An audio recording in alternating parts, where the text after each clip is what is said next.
जय हिंद दोस्तों, कैसे हैं आप सभी लोग। स्वागत है आप सभी लोगों का आपकी अपने यूट्यूब चैनल जीएस मैग्नेट में।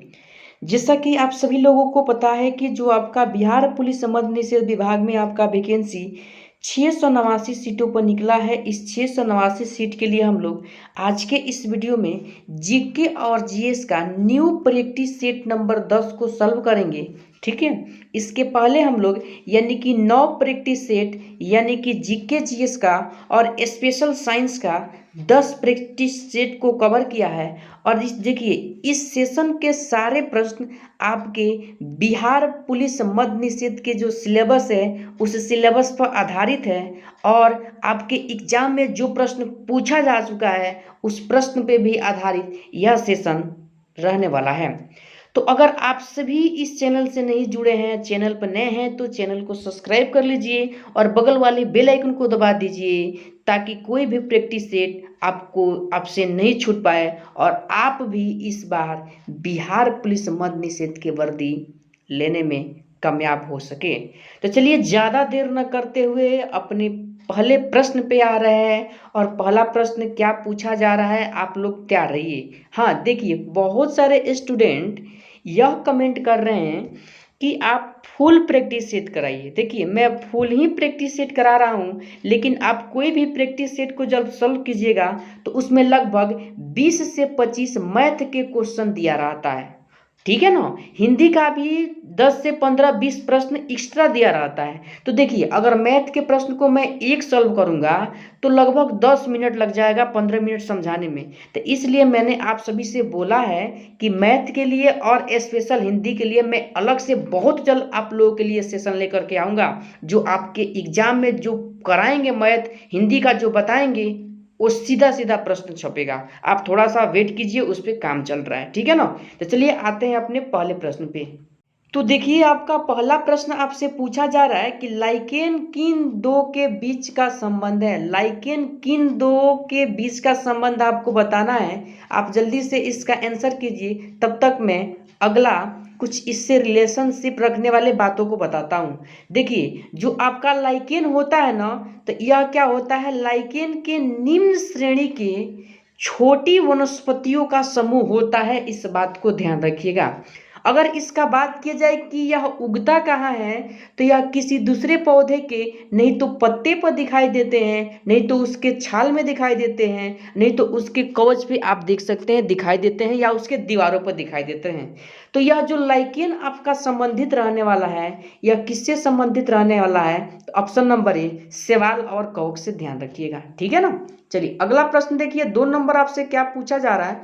2 नंबर प्रश्न के लिए तैयार हो जाइए। कह रहा है शैवाल परिस्थितिकी तंत्र इकोएस्टिज्म के निम्नलिखित में से किस स्तर में आता है। किस स्तर में आता है आप सभी को बताना है। तो 2 नंबर प्रश्न का आपका सही जवाब ऑप्शन नंबर सी यानी कि उत्पादक हो जाएगा, ध्यान रखिएगा। ठीक है ना। चलिए अगला प्रश्न देखिए, 3 नंबर, आंख संबंधी कई बीमारियां मुख्य रूप से किसकी कमी के कारण होती है। तो देखिए, मैंने जब स्पेशल साइंस के टेस्ट पेपर को सॉल्व कर रहा था, इसमें बहुत अच्छे से उसमें मैंने बताया था, यह जो होता है आपका विटामिन ए के कमी के कारण जितना भी आंख संबंधी बीमारी होता है। ठीक है ना। अगर बात किया जाए कि विटामिन ए का रासायनिक नाम क्या होता है, तो आप सभी ध्यान रखिएगा, रेटिनॉल होता है। ध्यान रखिएगा, क्या होता है, रेटिनॉल होता है, ध्यान रखिएगा। अगर बात किया जाए कि विटामिन डी, अगर बात किया जाए विटामिन डी का, तो विटामिन डी को हमारा बॉडी जो होता है सूर्य की प्रकाश की उपस्थिति में क्या करता है, यानी कि डी यानी कि विटामिन डी बनाने का काम करता है हमारी त्वचा। ध्यान रखिएगा, कौन, त्वचा। ठीक है ना। और देखिए, अगर बात किया जाए विटामिन के का, तो विटामिन के की वजह से जो आपका खून निकलता है ना, वह खून थक्का बनता है। ठीक है ना। आपसे पूछा जाएगा कि किस विटामिन की उपस्थिति में खून थक्का बनता है, तो आप सभी बता दीजिएगा विटामिन सी, सॉरी के। ठीक है ना। और सी को तो आप सभी को पता ही है, सी आप सभी को पता ही है कि सी जो होता है, ये विटामिन सी जो होता है यह सबसे अधिक आंवले में पाया जाता है, यानी कि खट्टे पदार्थों में पाया जाता है। आप सभी ध्यान रखिएगा। ठीक है ना। चलिए अगला प्रश्न देखिए। अगला प्रश्न आपका 4 नंबर क्या कह रहा है, अमाशय में हाइड्रोक्लोरिक अम्ल पेप्सिनो के लिए उचित अम्लीय माध्यम पीएच डैश तैयार करता है। यानी कि अमाशय का पीएच मान, जो अम्ल रहते हैं अमाशय में, ठीक है ना, उसका पीएच मान आपको बताना है। देखिए पीएच पीएच पीएच के मतलब क्या होता है, पावर ऑफ हाइड्रोजन, ठीक है ना।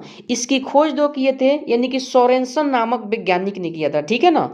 अगर बात किया जाए कि हमारे अमाशय में कौन सा अम्ल होता है, तो हमारे अमाशय में हाइड्रोक्लोरिक अम्ल होता है, जिसे हम लोग HCl बोलते हैं। और इसका पीएच मान जो होता है, यानी कि 1.8 होता है, ध्यान रखिएगा, ठीक है ना।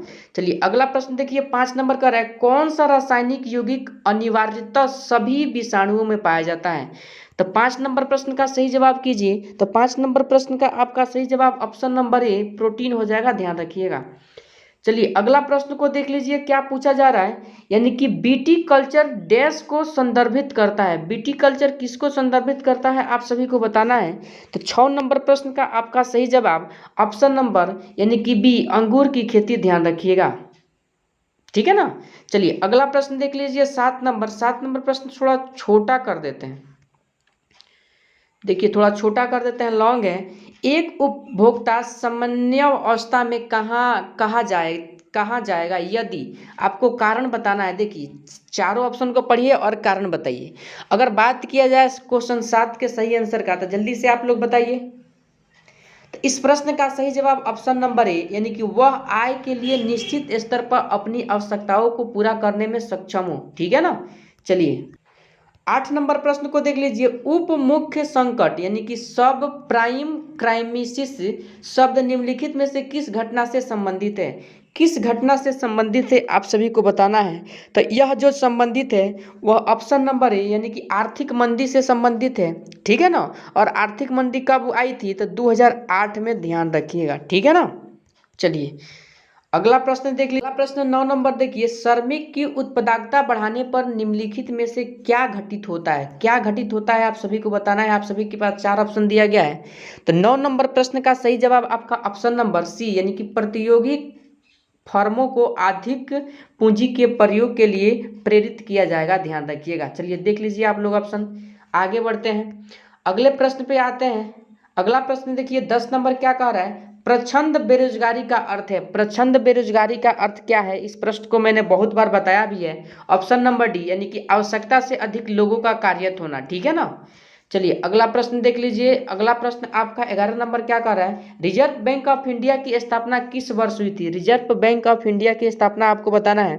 तो देखिए इसकी स्थापना 1 अप्रैल, ध्यान रखिएगा, 1 अप्रैल 1935 को हुआ था भारतीय रिजर्व बैंक की स्थापना, ठीक है ना, ध्यान रखिएगा आप लोग। तो कहाँ दिया गया है, ऑप्शन नंबर यानी कि डी हो जाएगा इसका सही जवाब, ठीक है ना। और इसके प्रथम गवर्नर की अगर बात किया जाए तो ऑसबर्न स्मिथ, कौन से हो जाएंगे, ऑसबर्न, ध्यान रखिएगा, ऑसबर्न स्मिथ हो जाएंगे, ध्यान रखिएगा। अगर वर्तमान में गवर्नर पूछा जाए तो आप लोग बता दीजिएगा शक्तिकांत दास है, ध्यान रखिएगा, ठीक है ना। चलिए अगला प्रश्न देखिए 12 नंबर का है, वह कौन सी प्रथम माइक्रो वित्त कंपनी है जो भारत में अगस्त 2015 में एक बैंक के रूप में परिवर्तित हो गई, आप सभी को बताना है। जल्दी से बताइए 12 नंबर प्रश्न को का सही जवाब क्या होगा। तो ऑप्शन नंबर सी बंधन बैंक हो जाएगा, ठीक है ना। अगर इसकी स्थापना का बात किया जाए तो कब हुआ था, यानी कि 23 अगस्त, ध्यान रखिएगा 23 अगस्त, ठीक है ना, 2015 को, ध्यान रखिएगा, ठीक है ना। तो आइए अपने अगले प्रश्न पे देखिए, अगला प्रश्न 13 नंबर का आ रहा है, निम्नलिखित में से चंद्रमा तथा सूर्य दोनों के द्वारा पृथ्वी को एक ही दिशा में आकर्षित करने के परिणाम स्वरूप कौन सा एक ज्वार उत्पन्न होता है। कौन सा एक ज्वार उत्पन्न होता है आप सभी को बताना है। देखिए 13 नंबर प्रश्न का आपका सही जवाब ऑप्शन नंबर सी उच्च ज्वार हो जाएगा, ध्यान रखिएगा, ठीक है ना। चलिए अगले प्रश्न को देखिए, अगला प्रश्न 14 नंबर बड़ा प्रश्न है, मैं छोटा करके दिखाता हूँ। देखिए 14 नंबर प्रश्न कर रहा है, निम्नलिखित कथनों पर विचार कीजिए। निम्नलिखित कथन पर विचार करने के लिए बोल रहा है। पहला कर रहा है, विकसित देश व विकासशील देश के बीच स्वेज नहर एक महत्वपूर्ण बड़ी कड़ी है। देखिए दूसरा पॉइंट आपसे क्या पूछ रहा है, देख लीजिए, यह भूमध्य सागर को स्वेज की खाड़ी से जोड़ती है। और तीसरा पॉइंट देखिए कह रहा है कि यह एक समुद्र तल नहर नहीं है। आप सभी को बताना है इसमें कौन कौन से यानी कि विचार सही है, आपको बताना है। सही कथन का चयन करें, सही कथन का चयन करना है आपको। तो 14 का आपका सही जवाब हो जाएगा ऑप्शन नंबर बी, यानी कि ऑप्शन ए और ऑप्शन कितना 3। देखिए ऑप्शन ए का है विकसित देश और विकासशील देश के बीच स्वेज नहर का महत्वपूर्ण कड़ी है, यह बात सही है। यह भूमध्य सागर को स्वेज की खाड़ी से जोड़ती है, नहीं। और ये तीसरा क्या है, यह एक समुद्र तल नहर नहीं है, वास्तव में यह नहीं है, ठीक है ना। चलिए तो ऑप्शन नंबर बी इसको ध्यान रखिएगा। चलिए अगला प्रश्न देख लीजिए। अगला प्रश्न 15 नंबर का रहा है, विश्व की सबसे बड़ी पर्वत श्रृंखला कौन सी है। विश्व की सबसे बड़ी पर्वत श्रृंखला का नाम आपको बताना है, ठीक है। चलिए इसका ऑप्शन कट गया है, मैं दिखा देता हूँ। तो देखिए 15 का सही जवाब आपका ऑप्शन नंबर ए सी हो जाएगा, एंडीज हो जाएगा, जो विश्व की सबसे लंबी पर्वत श्रृंखला है, ध्यान रखिएगा। अगले प्रश्न पे आते हैं 16 नंबर, निम्नलिखित में से कौन सा जिला अंतर्राष्ट्रीय सीमा पर है। अंतर्राष्ट्रीय सीमा पर कौन सा जिला है आप सभी को बताना है। तो 16 का सही जवाब हो जाएगा ऑप्शन नंबर सी, किन्नौर, जो कहाँ पड़ता है, हिमाचल प्रदेश। हिमाचल प्रदेश ध्यान रखिएगा, क्या ध्यान रखिएगा, हिमाचल प्रदेश में पड़ता है। चलिए अगला प्रश्न को देख लीजिए। अगला प्रश्न आपका 17 नंबर क्या पूछ रहा है आपसे। देखिए 17 नंबर प्रश्न कर रहे हैं, इनमें से कौन सी भारतीय क्षेत्र में एक खाड़ी नहीं है। भारतीय क्षेत्र में एक खाड़ी नहीं है, आप सभी को बताना है। तो 17 का सही जवाब ऑप्शन नंबर डी, यानी कि अकाबा की खाड़ी, ठीक है ना। कौन सा हो जाएगा, अकाबा की खाड़ी, ध्यान रखिएगा, जो लाल सागर का भाग है, ध्यान रखिएगा, ठीक है ना। चलिए अगला प्रश्न देख लीजिए। अगला प्रश्न 18 नंबर क्या कह रहा है आपसे। 18 नंबर प्रश्न कि भारत के प्रवासी नागरिक की श्रेणी भारत के नागरिकता अधिनियम में संशोधन द्वारा किस वर्ष में प्रविष्ट की गई। किस वर्ष में प्रविष्ट की गई, आप सभी को बताना है। तो 18 का सही जवाब ऑप्शन नंबर कितना 2003, यानी कि डी हो जाएगा, ध्यान रखिएगा। चलिए अगला प्रश्न को देखिए। 19 नंबर, किस देश में दोहरी नागरिकता है का सिद्धांत स्वीकार किया गया। किस देश में दोहरी नागरिकता का सिद्धांत है। तो ऑप्शन नंबर यानी कि डी, संयुक्त राज्य अमेरिका, और भारत में क्या है, एकल नागरिकता है, ध्यान रखिएगा। अगला प्रश्न को देख लीजिए। 20 नंबर, बौद्धों के पवित्र अवशेषों पर निर्मित गुंबदाकार छत वाली अर्धगोलाकार संरचना को क्या कहते हैं।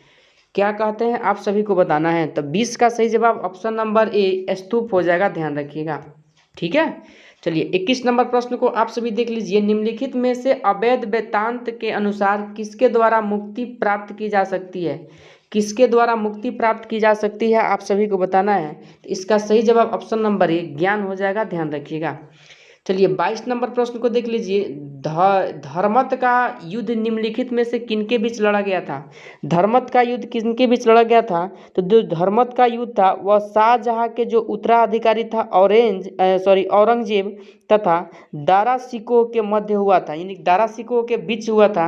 और 1658 में यह युद्ध हुआ था और औरंगजेब ने क्या किया था, यानी कि दारा सिकोह को पराजित कर दिया था, ध्यान रखिएगा। तो इस प्रश्न का सही जवाब क्या हो जाएगा, ऑप्शन नंबर सी, ठीक है ना। चलिए अगला प्रश्न देखिए 23 नंबर, अबुल फजल की मृत्यु इनमें से किसके कारण हुई थी। अबुल फजल की मृत्यु किस कारण से हुई थी, आप सभी को बताना है। तो 23 नंबर प्रश्न का सही जवाब ऑप्शन नंबर यानी कि शाहजादा सलीम, ठीक है ना। चलिए अगला प्रश्न को देखिए बहुत लोग कमेंट भी कर रहे हैं, क्या सर चक्षु प्रकाशन के बुक से ही करा रहे हैं। तो देख लीजिए आपका चक्षु प्रकाशन का ही बुक है, इधर लोगो लगा है, ध्यान दीजिएगा, ठीक है ना।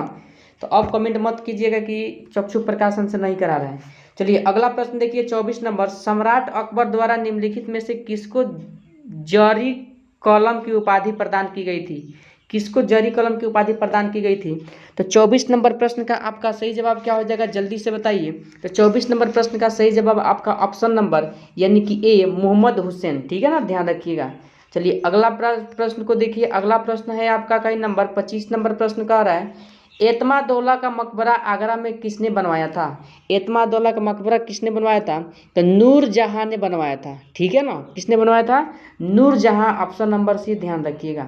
चलिए अगला प्रश्न को देखिए 26 नंबर, इंटरनेट को बनाने वाला कंप्यूटर नेटवर्क टेलीफोन पानी के नीचे के केबलों देखिए, और इधर छूट गया है क्या, केबलों और डैश द्वारा जुड़ा रहता है। नीचे का केबल किसके द्वारा जुड़ा रहता है, आप सभी को बताना है।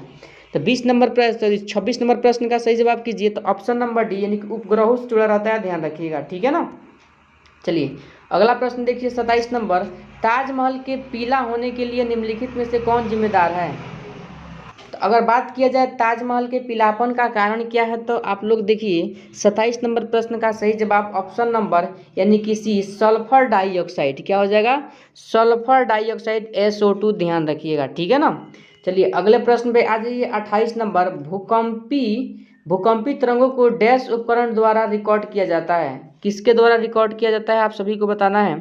तो 28 का सही जवाब आपका क्या हो जाएगा, जल्दी से बताइए। तो ऑप्शन नंबर यानी कि भूकंप लेखी, ठीक है ना, ध्यान रखिएगा। चलिए अगला प्रश्न देखिए 29 नंबर, पृथ्वी के गुरुत्व त्वरण जी का मान होता है, जी का मान कितना होता है आप सभी को बताना है। चलिए इसका ऑप्शन थोड़ा छोटा कर देते हैं, अब देखिए और जल्दी से इसका आंसर कीजिए। तो 29 नंबर प्रश्न का सही जवाब आपका ऑप्शन नंबर क्या हो जाएगा, यानी कि ए विषुवत वृत्त की अपेक्षा ध्रुवों पर क्या होता है, अधिक होता है, ध्यान रखिएगा।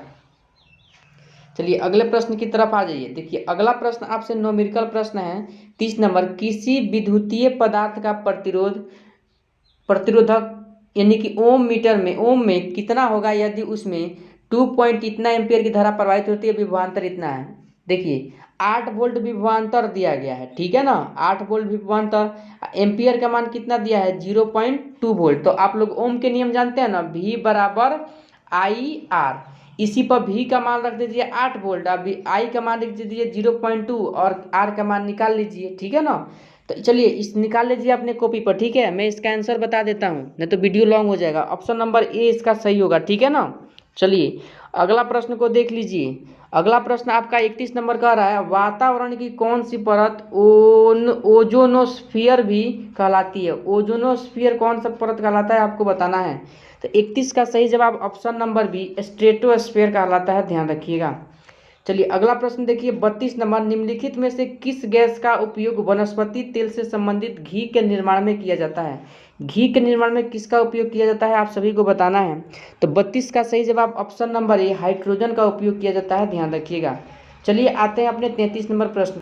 तो देखिए 33 नंबर प्रश्न कर रहा है, यानी कि एयरबस A380 नामक विश्व का सबसे बड़ा जहाज किस देश ने बनाया, किस देश ने बनाया आप सभी को बताना है। तो 33 का सही जवाब ऑप्शन नंबर सी फ्रांस हो जाएगा, ध्यान रखिएगा। चलिए अगला प्रश्न देखिए 34 नंबर, सबसे नरम धातु कौन है आपको बताना है। तो जो सबसे नरम धातु होता है ऑप्शन नंबर डी यानी कि सोना होता है, जिसका संकेत क्या होता है, Au होता है, ध्यान रखिएगा, ठीक है ना।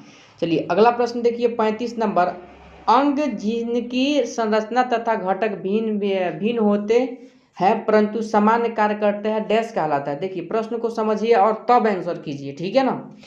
देखिए इस प्रश्न का सही जवाब क्या हो जाएगा आप सभी बताइए। तो इस प्रश्न का सही जवाब आपका ऑप्शन नंबर ए हो जाएगा, समरूप अंग हो जाएंगे, ध्यान रखिएगा। चलिए देखिए 36 नंबर प्रश्न कह रहा है, आहार नाल का सबसे लंबा भाग कौन सा है, सबसे लंबा भाग आप सभी को बताना है कौन सा है। तो देखिए 36 नंबर आपका प्रश्न का आपका सही जवाब जो हो जाएगा ऑप्शन नंबर यानी कि बी क्षुद्रांत हो जाएगा, ध्यान रखिएगा, ठीक है ना। चलिए अगला प्रश्न देखिए 37 नंबर, भारतीय संसद को कम से कम डैश मिलना चाहिए, क्या मिलना चाहिए आप सभी को बताना है। 4 ऑप्शन आपके पास दिया गया है, जल्दी से बताइए, ठीक है ना, क्या होगा सही जवाब। तो देखिए भारतीय संसद को कम से कम वर्ष में 2 बार यानी कि भारतीय संसद का कितना बार अधिवेशन होना चाहिए, कम से कम 2 बार, ठीक है ना, ध्यान रखिएगा। चलिए अगला प्रश्न देख लीजिए, थोड़ा लॉन्ग है, छोटा कर देते हैं, क्वेश्चन को समझिए तब आंसर कीजिए। देखिए कितना लेंथी क्वेश्चन बनाया गया है। राज्यसभा के सदस्य बनने के लिए व्यक्ति की न्यूनतम योग्यता क्या है। देखिए पहला कंडीशन कह रहा है वह भारतीय नागरिक होना चाहिए, यह बात सही है। वह दिवालिया घोषित नहीं होना चाहिए, यही बात सही है, पागल भी नहीं होना चाहिए। वह कम से कम 30 वर्ष की आयु का होना चाहिए, यह भी बात क्या है, सही है, ठीक है ना। तो इस प्रश्न का क्या हो जाएगा सही जवाब आप बताइए, अब तो हम सब बताइए दिए। तो 38 का सही जवाब ऑप्शन नंबर यानी कि सी यानी कि ए तथा सॉरी यहाँ देखिए आप अगर 2 नंबर प्रश्न को देखिएगा तो वह दिवालिया घोषित नहीं होना चाहिए। देखिए दिवालिया घोषित नहीं होना चाहिए, देखिए दिवालिया घोषित, पागल घोषित न हो, पागल नहीं हो, ठीक है ना।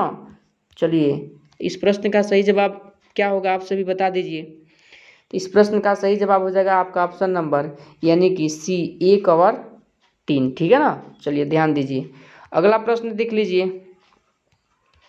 धोने के सोडे के उपयोग डैश होता है। धोने के सोडे का उपयोग किस में होता है आप सभी को बताना है। 3 कंडीशन दिया गया है। पहला कह रहा है जल की स्थायी कठोरता हटाने के लिए, दूसरा पीने वाले जल को जीवाणुओं से मुक्त करने के लिए, और तीसरा घरों में सफाई के लिए। देखिए तीसरा जो कंडीशन है यह भी क्या है, सही है। यह भी क्या है, सही है। तीसरा कंडीशन भी क्या है, सही है। ठीक है ना। और आप देखिए पहला कंडीशन भी, यह जल की स्थायी कठोरता हटाने के लिए, यह भी सही है, लेकिन दूसरा कंडीशन गलत है। तो ऑप्शन नंबर क्या हो जाएगा, बी इसका हो जाएगा। ठीक है ना। चलिए 40 नंबर प्रश्न को देख लीजिए। समान परमाणु संख्या परंतु असमान द्रव्यमान संख्या वाले तत्व डैश कहलाते हैं। देखिए जिस तत्व की परमाणु संख्या समान हो लेकिन एटॉमिक मास अलग अलग हो तो उसे क्या कहेंगे, यानी कि समस्थानिक कहते हैं। ठीक है ना, यानी कि आइसोटोप्स कहते हैं, ध्यान रखिएगा। और जिसका परमाणु संख्या अलग और द्रव्यमान संख्या एक हो उसे समभारिक कहते हैं, यानी कि आइसोबार कहते हैं, ध्यान रखिएगा। 41 नंबर प्रश्न देख लीजिए। नेपाल का सबसे बड़ा शहर कौन सा है। नेपाल का सबसे बड़ा शहर आपको बताना है। तो नेपाल का सबसे जो बड़ा शहर आपका हो जाएगा ऑप्शन नंबर डी, काठमांडू हो जाएगा, क्योंकि काठमांडू नेपाल की क्या है, राजधानी है। ठीक है ना। चलिए अगला प्रश्न देखिए अगला प्रश्न है आपका 42 नंबर। पृथ्वी के वायुमंडल में सबसे प्रचुर मात्रा में निष्क्रिय गैस कौन सी है। कौन सी निष्क्रिय गैस है आप सभी को बताना है। तो ऑप्शन नंबर यानी कि सी आर्गन, कितना प्रतिशत, 0.94%, ध्यान रखिएगा। ठीक है ना। चलिए अगला प्रश्न को देख लीजिए। 43 नंबर। वायु प्रदूषण से निपटने के लिए निम्नलिखित किस देश ने विश्व का सर्वाधिक ऊंचा वायु शोधक 328 फीट ऊंचे टावर का निर्माण किया है। चलिए बताइए कौन सा किया है, कौन सा देश। तो 43 का सही जवाब ऑप्शन नंबर डी, चीन हो जाएगा, ध्यान रखिएगा। 44 नंबर प्रश्न कर रहा है बेगम अख्तर कला के किस क्षेत्र से संबंधित है। बेगम अख्तर कला किस क्षेत्र से संबंधित है। तो 44 का सही जवाब आपका ऑप्शन नंबर सी, संगीत से संबंधित है, ध्यान रखिएगा। चलिए 45 नंबर का आ रहा है छोटा नागपुर पठार की सबसे ऊंची चोटी, पर्वत चोटी आपको बताना है। तो सबसे ऊंची पर्वत चोटी का नाम क्या है आप जल्दी से बताइए। तो सबसे ऊंची पर्वत चोटी क्या है, पारसनाथ। कितना इसकी ऊंचाई है तो आप सभी ध्यान रखिएगा, 1366। ठीक है ना। आज छोटा नागपुर को रूढ़ प्रदेश के नाम से जाना जाता है, ध्यान रखिएगा। ठीक है ना। 46 नंबर प्रश्न को देखिए। निम्नलिखित में से कौन सा युग्म सुमेलित नहीं है। कौन सा युग्म सुमेलित नहीं है आप सभी को बताना है। तो देखिए अगर बात किया जाए 46 नंबर प्रश्न का, तो इसका सही जवाब आपका ऑप्शन नंबर डी हो जाएगा। जो एटना है इटली सही है, फ्यूजियमा क्या है जापान, पोपा क्या है म्यांमार, लेकिन क्राकटाओ क्या है मलेशिया नहीं है। इस बात को ध्यान रखिएगा, है ना, यह एक द्वीप है, ध्यान रखिएगा। चलिए अगले प्रश्न पे आ जाइए। 47 नंबर। भारत का कौन सा गवर्नर जनरल ओवन मेरिडिथ के नाम से कविताएं लिखता था। मेरिडिथ के नाम से कविता कौन लिखता था आप सभी को बताना है। तो 47 का सही जवाब हो जाएगा lord Lytton. Lord Lytton option number C. और इसका कार्यकाल 1876 से आप लोग ध्यान रखिएगा 1880 तक। ठीक है ना। चलिए अगला प्रश्न को देख लीजिए। अगला प्रश्न आपका 48 नंबर। निम्नलिखित में से किसने विक्रमशिला विश्वविद्यालय की स्थापना की। विक्रमशिला विश्वविद्यालय की स्थापना किसने किया था आप सभी को बताना है। तो 8वीं शताब्दी, ध्यान रखिएगा, 8वीं शताब्दी में, यानी कि पाल राजवंश के शासक धर्मपाल द्वारा विक्रमशिला विश्वविद्यालय की स्थापना की गई थी। तो इसका ऑप्शन नंबर क्या हो जाएगा, 20 सही हो जाएगा, ध्यान रखिएगा। चलिए 49 नंबर प्रश्न को देखिए। एनडीसी के पदेन सचिव डैश होते हैं। कौन होते हैं आप सभी को बताना है। ठीक है। देखिए 49 का सही जवाब आपका क्या हो जाएगा, यानी कि ऑप्शन नंबर डी, यानी कि नीति आयोग के सचिव। ठीक है ना। और नीति आयोग के सचिव कौन होते हैं, यानी कि प्रधानमंत्री होते हैं। ठीक है, ध्यान रखिएगा। चलिए अगला प्रश्न देखिए आप लोग 50 नंबर। सामान्यतः एक विकासशील देश में बेरोजगारी डैश की वजह से होती है। बेरोजगारी किस कारण से होती है आप सभी को बताना है। तो इसका सही जवाब ऑप्शन नंबर ए, उत्पादन के पूरक कारकों की कमी से। ठीक है ना। चलिए आगे देख लीजिए।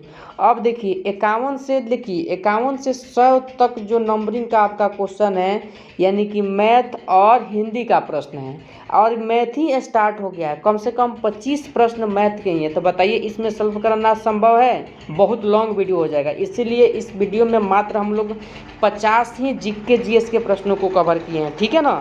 और मैथ का सेशन बहुत जल्द आप लोगों के लिए आने वाला है। तो चलिए, अगर सेशन अच्छा लगा हो तो सेशन को लाइक कीजिए, चैनल पर नए हैं तो चैनल को सब्सक्राइब कीजिए, और किसी भी तरह के कोई प्रश्न में डाउट हो तो प्रश्न के नंबर के सहित आप कमेंट जरूर कीजिए, और अपना अपना स्कोर भी कमेंट में ज़रूर बताइए। ठीक है ना। चलिए, तो फिर मिलते हैं अगले सेशन के साथ। तब तक के लिए जय हिंद, जय भारत।